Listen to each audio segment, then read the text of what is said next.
Good evening. We are all looking forward to the class of 2026 making their way to our Garth campus. In this video, we'll introduce life in the upper school. We'll go into the details of the course registration process for next year and give a picture of a few important dates as your children make this transition to Garth. This is an exciting time for our students and their families. Some have been here since kindergarten when they had their kindergarten buddy, their senior buddy, and others for a short time. But everyone is a member of the Randolph family. The last 2 years really have provided many challenges. But as we've seen, it's also provided such powerful examples of pulling together to seek truth, build character, and nurture all. If you have any questions, don't hesitate to reach out and ask. If you're unfamiliar with our Garth campus, come by and we can show you around. We're here to assist in any way that we can. As I mentioned, we're excited to have the class of 2026 join us here on the Garth campus as they begin their 4-year journey here in Randolph at the upper school. We want to talk just a little bit about what life on Garth is going to be like for these students. For many of them, while we've brought them over here for different events and the like, this will be a new place, and we recognize that it sometimes can be a bit intimidating. We don't want that to be the case. We want to be as welcoming as we possibly can to these students. The one thing that, regardless of the year, the one thing that we hear the most about the excitement of joining this new environment is clearly Garth Pizza. Mr. Keith Davis and his staff do a fantastic job of baking fresh pizza every Friday. And so it's quite a move for these middle schoolers as they go from Friday Domino's pizza to the fantastic treat that is Garth Pizza. Hopefully, we're able to provide them some soon, even this year as an 8th grader, to get a taste of just what that's like. The freshman year begins with a great opportunity to bond and welcome these new freshmen into the upper school. Rather than what might be an intimidating and sometimes troubling start to a school year, we want movement into the upper school here at Randolph to be a welcoming place. This is aided by several seniors, typically around 20 seniors, who give of their time a Saturday right at the end of summer and the beginning of the school year to go to Camp Chalakee at Guntersville Lake along with our freshmen and really guide them through a day of bonding, getting to know each other, and also sharing with the freshmen what the experience of the upper school is like. It truly is a great opportunity to welcome the students together and for them to get to know, for the freshmen to get to know each other a little bit better as well. Even for those freshmen who have been with us in the lower and middle school here at Randolph, we often find that freshman year and this new beginning in the upper school is a time to even form some new relationships and get to know other classmates that you may not have known nearly as well. And our seniors do a fantastic job helping to facilitate that portion of the day. Towards the end of the year in the spring, for our interim trip, the entire freshman class goes to Chicago. It's the one class trip that we have in the upper school. It's the final class trip if they're a lifer here at Randolph, and really the beginning of this 4-year experience is capped in the end of the freshman year with the Chicago trip. It's an excellent time to get to see the culture of a fantastic city, the second city, but it also serves as a means to get to know each other in a more deeper level together as we move there. We're excited as we're about to take that trip again this March, excuse me. We do so much of the work of welcoming students in advisory. Advisory is a group of around 10 to 12 students that have one advisor who is a faculty member who is dedicated to that group of students. They will be the one person who really sees that student nearly every single day of their high school experience. We cover a lot of topics in advisory groups, from school business. Sometimes it's taking care of elections and the likes, to community activities when we have service days, or how we can grow our community, and then also personal development. What are those social emotional skills and content areas that we can really wrap ourselves around as we work in these advisory groups?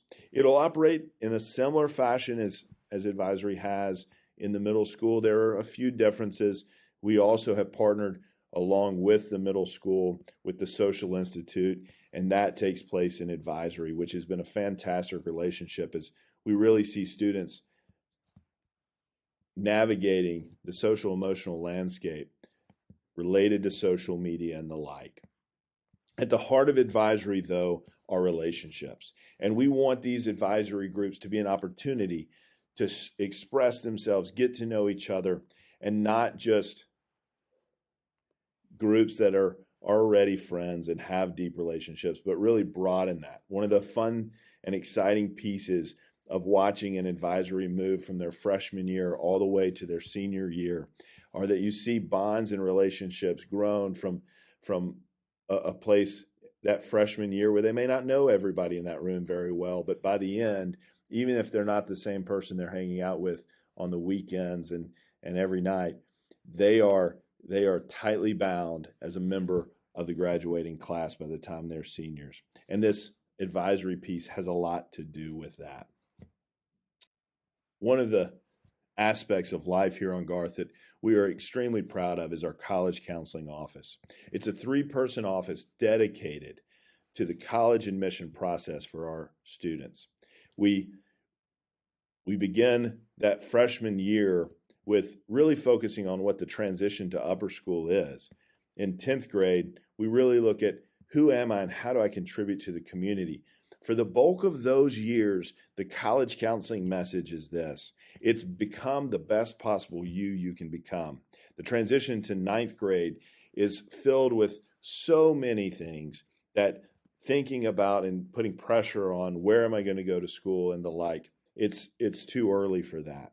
By the time we get to 11th grade and we really are exploring what am I interested in and what might be some schools that would be a good fit, students really begin working in earnest with the college counseling office.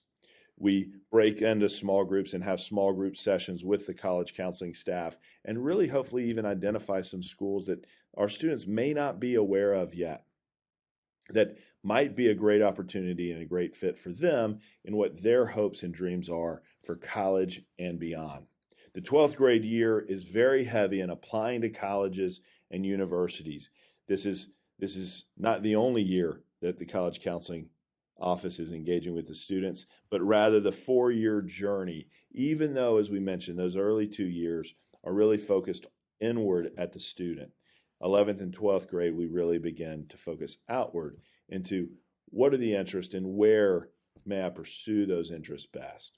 You will be seeing much more information from the college counseling office as we move through the 4-year journey. One of the things that we're absolutely excited to introduce this upcoming school year is the Freshman Seminar. We formerly had a health and human performance class that served our students well when it came to physical education component, and it also had a few wellness classes that dealt with social emotional well-being and a few health classes mixed in the classroom.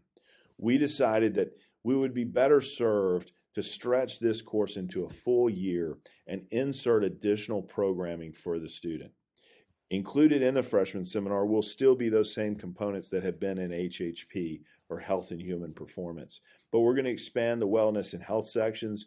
We're going to sprinkle in some public speaking, how to present yourself, which will serve the students well as they navigate their classes in the upper school and actually take part in this presenting and speaking. We also are going to front load this seminar with some orientation to the upper school. Again, how can we best acclimate them to their new environment in a welcoming manner? Also, with the addition of our Learning Center this past year, we are going to inject into the freshman seminar some content specifically around study skills and executive functioning. We want to help our students be the best possible students they can be through those 4 years of high school, in college, and beyond as they embark on a lifelong pursuit of learning and seeking truth. We're excited about the freshman seminar this year. We'll talk a little bit more about it when it comes to course selections, but it is a full year course that students are involved in.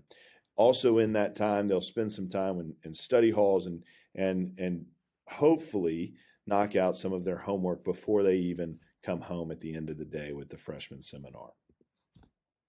We also don't expect students to go it alone, and we are here to support them in the upper school. We have a fantastic student support team who are there to help along this journey. You will get to know Ms. Anna Maynor at the front desk very well. One of the all-stars of the last 2.5 years, but clearly longer than that, has been Nurse Deb Smith, who will continue to take care of their health needs as they're in the upper school. Our assistant head of upper school is Dr. Tori Green. She focuses mainly on academic support. Coach Mike Morris is our Dean of Student Culture. He focuses on day-to-day discipline along with student leadership pieces. Mrs. Leanne Kemp is our learning specialist, has been a fantastic addition this year and has really been an advocate for the needs of our students when it comes to their learning, especially those students who may have learning differences. If your child is in need of this support, Mrs. Leanne Kemp is the go-to point person who works alongside our faculty, student advisors to do this. And Mrs. Leslie Sheeler, who is our upper school counselor, is here for students when those issues arise in life, social, emotional issues. She is here in a fantastic job. One of the things I would point out, and one of the advantages to a true independent school like Randolph, is we have a complete support team to help these students along the way. Some schools, there may be a guidance counselor who's one guidance counselor who oversees literally hundreds of students. Here at Randolph, we do not have a guidance counselor, but rather a college counseling office who is there to address the needs of college counseling. An upper school counselor, Ms. Sheeler, who's there to support students in those social emotional needs. Ms. Leanne Kemp, who is there as a learning specialist to work with those students with learning differences. And Dr. Green, who really focuses on that academic journey along the way.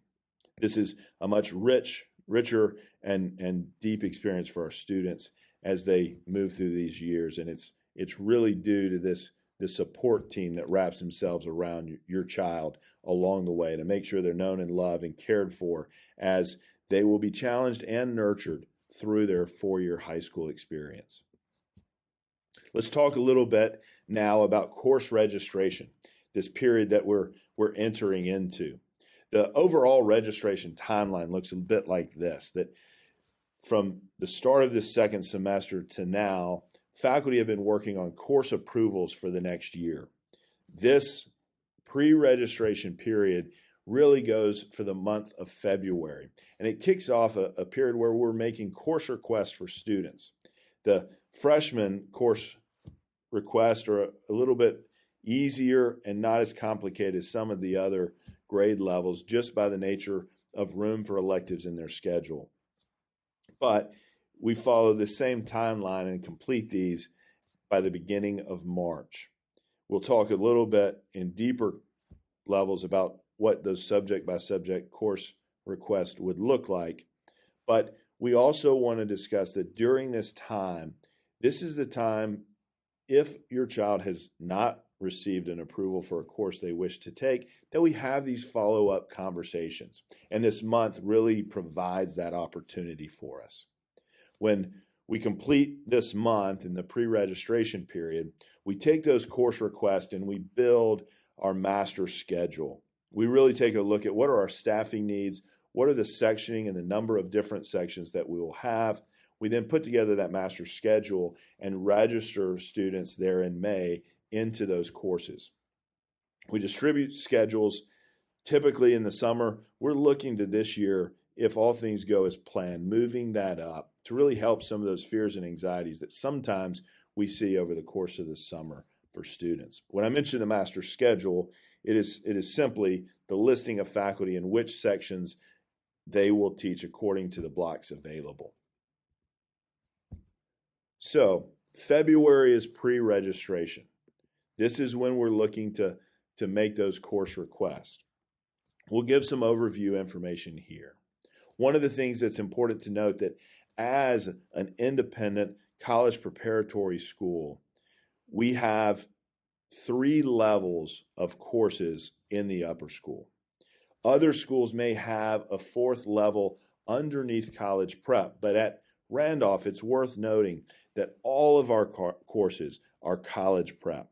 All of our courses carry the rigor and workload to help students as they prepare for their college experience. And truthfully, it's life preparation, even beyond the walls of college. The recommendations that go into making these approvals from faculty really are not limited to one factor, but have lots of pieces to this puzzle. As we look at who would be taking those advanced level courses, we really look at the ability and demonstration to manage workload. That takes place in the courses they are in, and it's for that reason that the current teacher of your child makes those recommendations.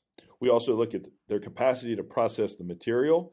Sometimes that has to do with the pace of the course, as advanced level courses will move at a faster pace. We look at student interest, foundational preparation, and sometimes also included in that is seat capacity. So there are a lot of factors that go into the approvals that course requests are based on.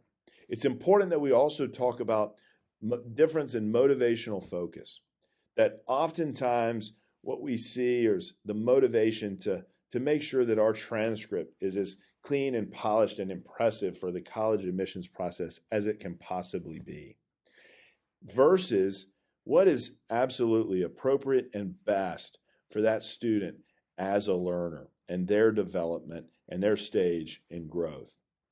These two things can sometimes be at odds and sometimes can create some tension. We really want what's best for the student, and it's worth noting that, yes, we want to help a child best present themselves for college, but at the same time, we want to make sure that it's balanced and appropriate for their developmental stage. When we look at the levels, it oftentimes is perceived that there would be this linear relationship between the levels when it comes to academic rigor and workload, that there would be this staircasing. What we find is that truly the levels look more like this in relationship. Again, at a school like Randolph, the college prep rigor is going to be there from the get-go. And that honors and AP courses, while similar in rigor, may have increased workload. AP courses are designed to, at the end, take an AP exam. We don't set those, but College Board sets those exams, and our teachers do a fantastic job of preparing students for those exams at the end of the year. And because of that, AP classes are going to have more workload. And so as we create a schedule, we talk about the balance between these levels.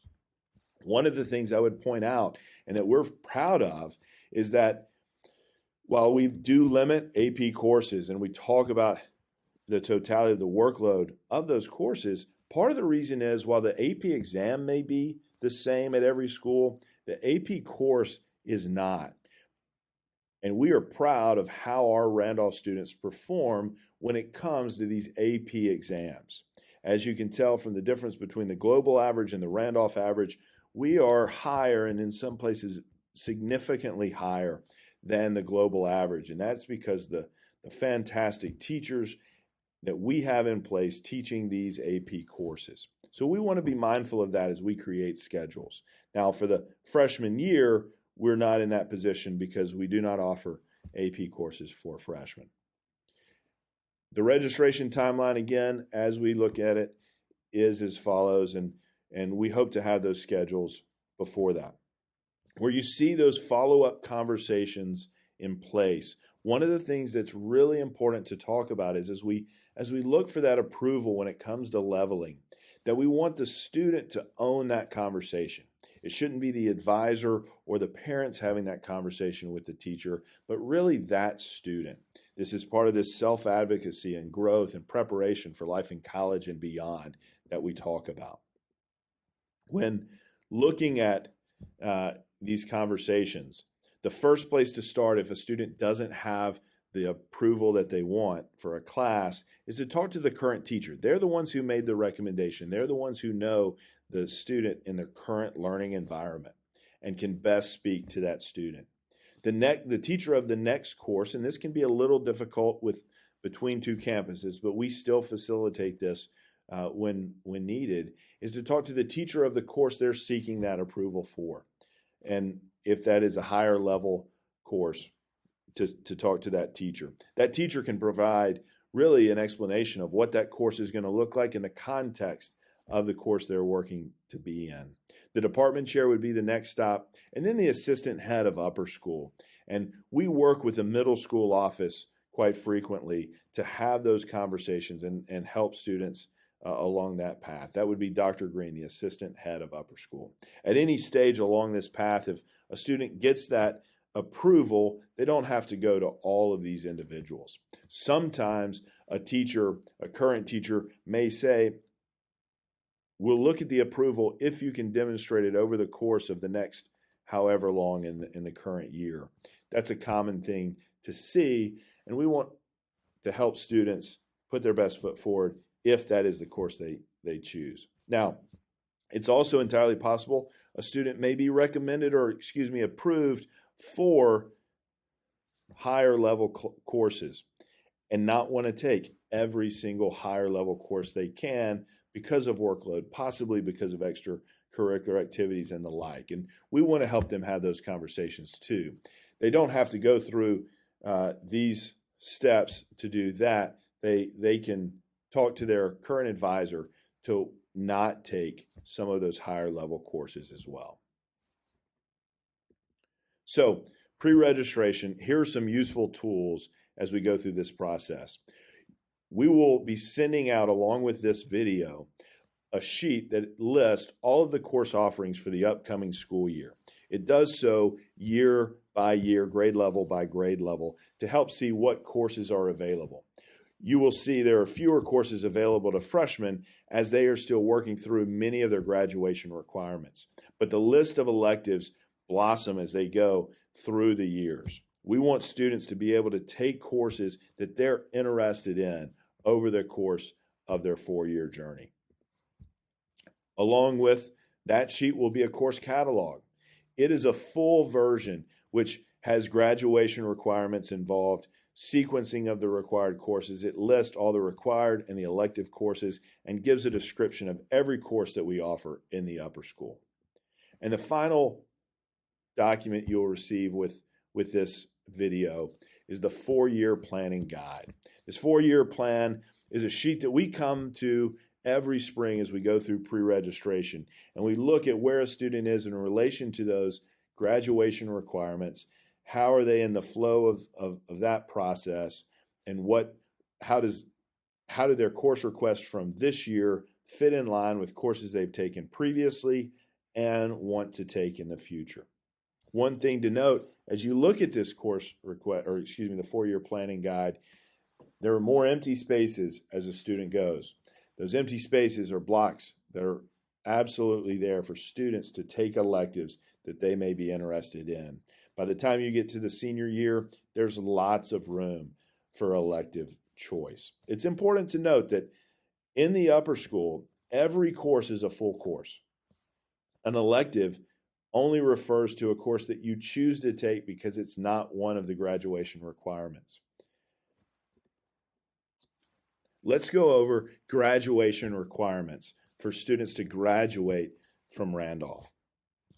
In English, students must take 4 years. That's an English every year of their upper school experience. In math, they need to take 3 years, and it needs to include geometry and algebra 2. In science, it's 3 years including biology, chemistry, and 1 additional lab science. That additional lab science could be any of our full year science offerings. In social studies, 3 years to include World History 1, World History 2, and U.S. history. In world language, a student must move through the third level of a single language. That means a student would take 3 years of the language. That may begin in middle school if they begin in Spanish 2 as a freshman in the upper school. What that means a student cannot do is to take 3 languages through the first level, meaning French 1, and then take Spanish 1, and then take Latin 1. They would need to move through either Spanish 3, Latin 3, or French 3. In fine arts, the requirement is 1 year. This can be fulfilled in a couple of manners. Either a full year of concert band or concert choir, or a student could take 1 semester of a visual art and 1 semester of a performing art. Either case fulfills the year requirement for fine arts. And health and human performance. A student must take 1 semester of health and human performance. That semester is included in the full year freshman seminar beginning with this year. Let's look at the course requests for freshmen. When we look at current 8th graders, rising freshmen, we're looking at this top row on the 4-year planning sheet. A freshman will take 7 courses over the course of the year. We have 8 blocks to our schedule, meaning students will have 1 block that in the fall semester will be a study hall, a monitored study hall for that student to hopefully get a lot of their work done. We see students who use that study hall time wisely really benefit.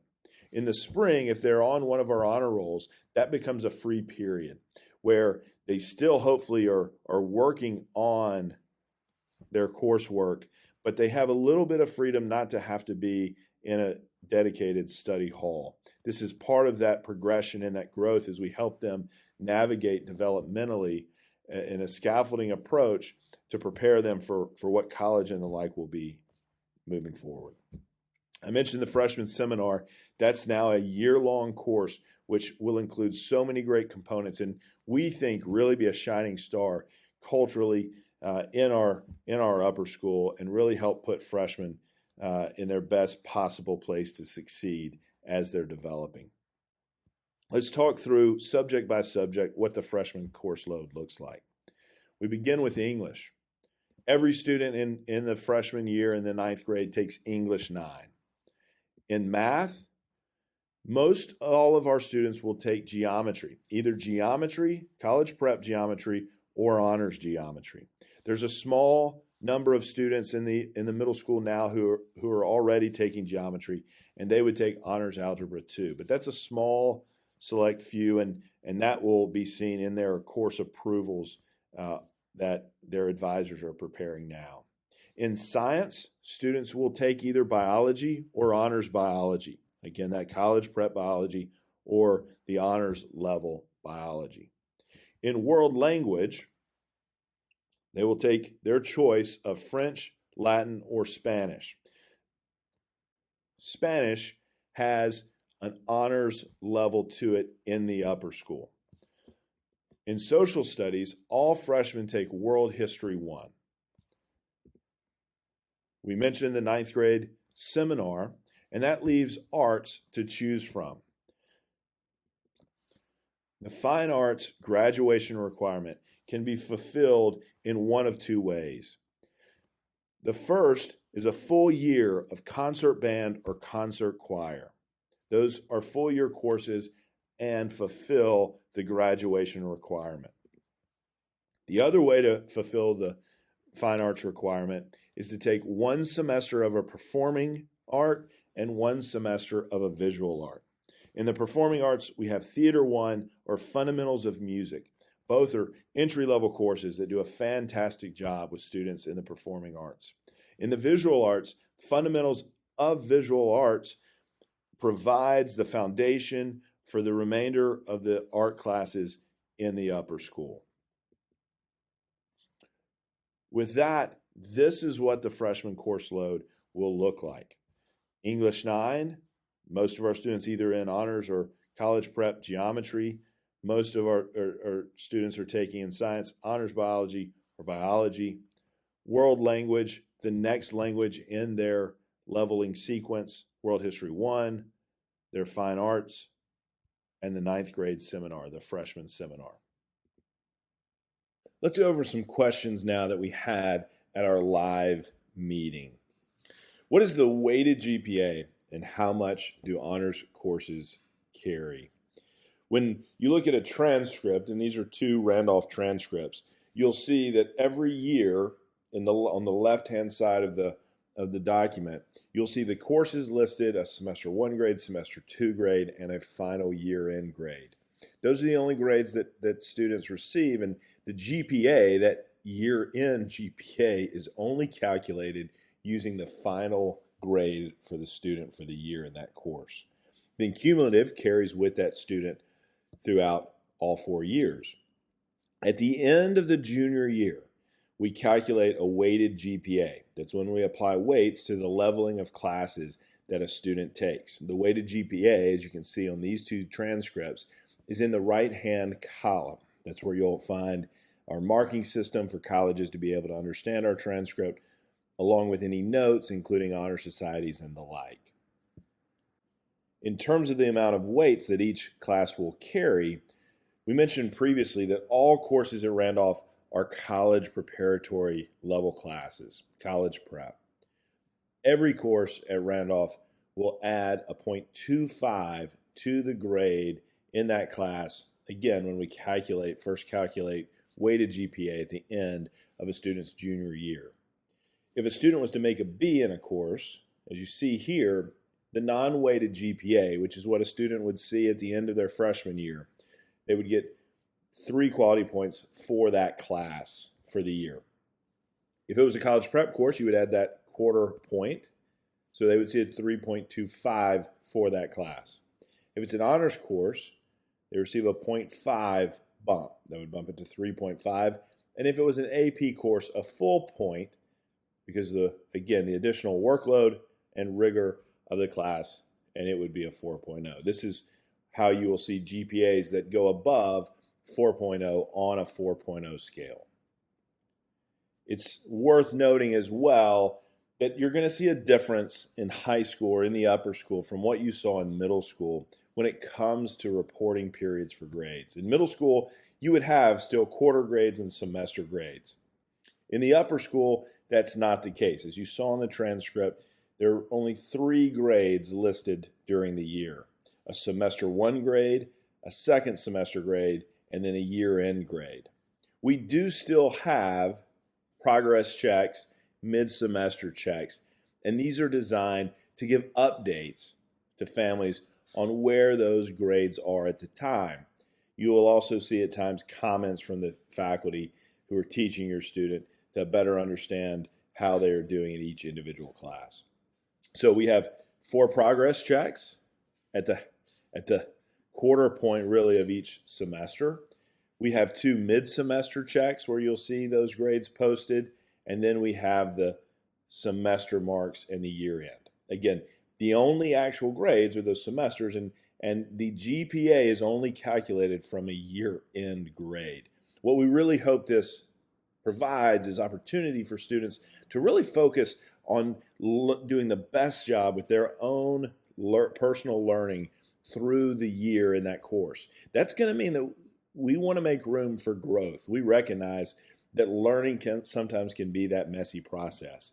And by working through grades in this process where only the year-end grade is calculated in that GPA, it really provides the opportunity for students to grow over the course of the year, which is what we're really hoping that everyone can focus on. How are advisory groups put together? We are intentional about how we put together advisory groups. We do not just put together affinity groups of friends. That would really negate the purpose of advisory groups, which is really to have a group to as we mentioned, to work on school business, personal growth and development, and really grow over the course of 4 years. We want friends in there, obviously, but they may not be the natural friend groups that they already have. And what we find is that by the end of a 4-year journey, it's amazing to watch how close those groups can come together when they may have only had one or two quote unquote friends prior to that in there. It really is the amazing work of those advisors to navigate that and really make great use of that once a week meeting that advisories have to do that. It's not a daily meeting, but a once a week opportunity to really come together in that group and develop some new relationships and learn from different perspectives as we're growing together. So we put those together, and we rely very heavily on the middle school faculty, staff, because they have seen, with the exception of our new students, new to Randolph in the 9th grade, they really know our students best. And so we lean very heavily on their understanding of the students to put together those groups intentionally. Is there an ACT, SAT prep course?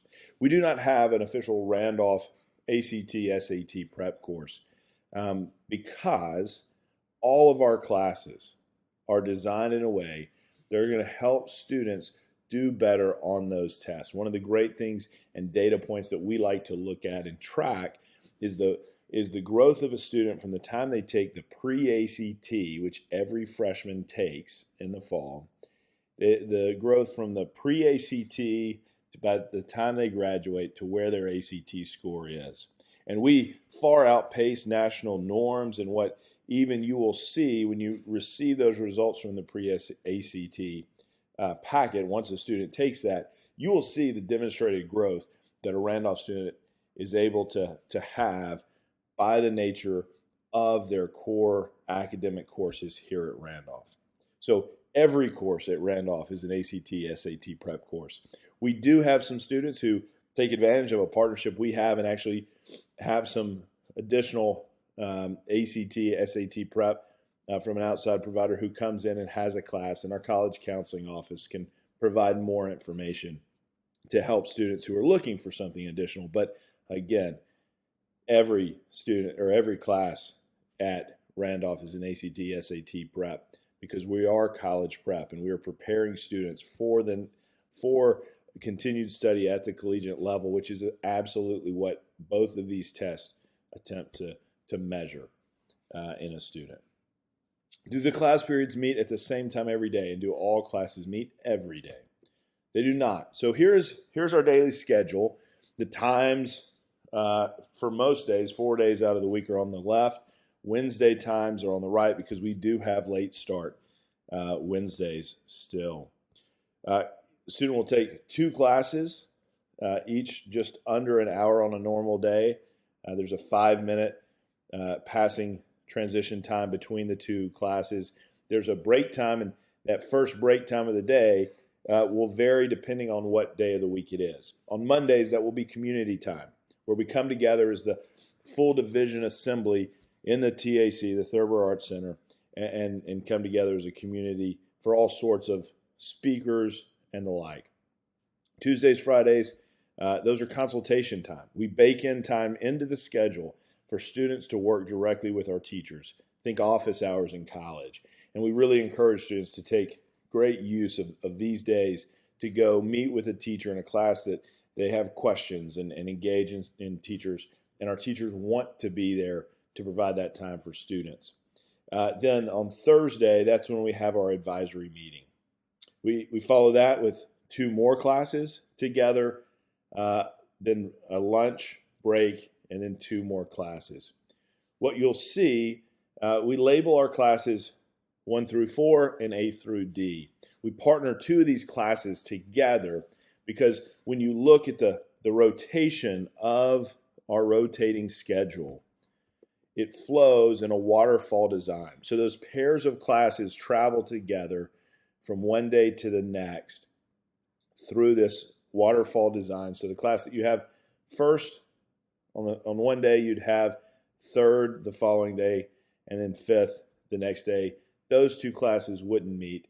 And then on the 5th day, the pair would come to the first of the day, but it would be the second period of the day, the 4th, and the 6th. So as you see here, 6 classes meet a day. We have 8 days in what we call a cycle. They're labeled by the first period of that day, and they move in that backwards order: DCBA 4321. This allows to create this waterfall design to the schedule. We have a rotating schedule intentionally, and that's because we recognize that there are cycles through the day that produce better learning time. Some people just aren't morning people, and that first period of the day can be really challenging. We note that after lunch, a lot of people want to take a nap. And if your class met after lunch, you would only, the student who really may want a nap with that natural post-lunch nap every single day in that class. And we also recognize that, especially in the spring, but in other seasons as well, students are engaged in after-school activities, Randolph after-school activities that may necessitate an early dismissal from school. If the same class met at that final period of the day every day, then the student would constantly miss that class. And so this rotation accomplishes those benefits that we want for our students in our school. We also, by having 8 blocks total, 6 meeting a day, we're able to have meaningful time to our classes, and also by having 8 blocks, able to program into a student's schedule some meaningful electives and also give them those free periods to hopefully put that to good use, either in working on homework and the like. It may be meeting with a teacher who has a similar period where they're available to work with students, but we work through that in that schedule. And so the rotating schedule, it's going to look crazy to begin with, but there's a pattern to it, and after a while, the students really do catch on to where am I going next, and of course they understand the rotation through the day. When will we find out information regarding when students will need a computer? My understanding is that information has now gone out. If not, it will be very soon. Part of it is if you choose to order a laptop through the school, with the way supply chain issues are right now, we want to go ahead and take care of that before we run into problems getting the computers and the devices to the students in their hands. We are a one-to-one school in the upper school. Every student has a device. They can bring their own device, or they could purchase one through the school. The advantage to purchasing one through the school is that our tech office will service that computer for the students if they buy it through our office. We have a deal with Lenovo and have computers at different price levels that work, and the minimum requirements, you will find that information out in communication from our tech office. But we have plenty of students who have Macs and other devices as well. So if you have any questions, be on the lookout again for that information from our tech office and Deb Brink there. When we found out theater productions, dates, and shows, that was one question. Those schedules will be coming as we look to the calendar. And one of the great things that we really do manage is to work together with arts, academics, and athletics to really manage the schedule. We recognize that a school at Randolph, we have the great opportunity for students to participate in a wide range of activities, and we want that. We also recognize sometimes that we need to help students learn how to make choices, and that choosing one thing means I'm probably not going to do the other with the law of opportunity cost. But we really do work together to get that schedule out in an appropriate time. The actual theater production dates and shows will be coming later as we build out that schedule. But be on the lookout for both arts and athletics information from those departments. And with that, thank you for your time today. As we near the end of spring, be on the lookout for more information regarding those key dates and things to help smooth your child's transition to the upper school. Thank you, and have a good night.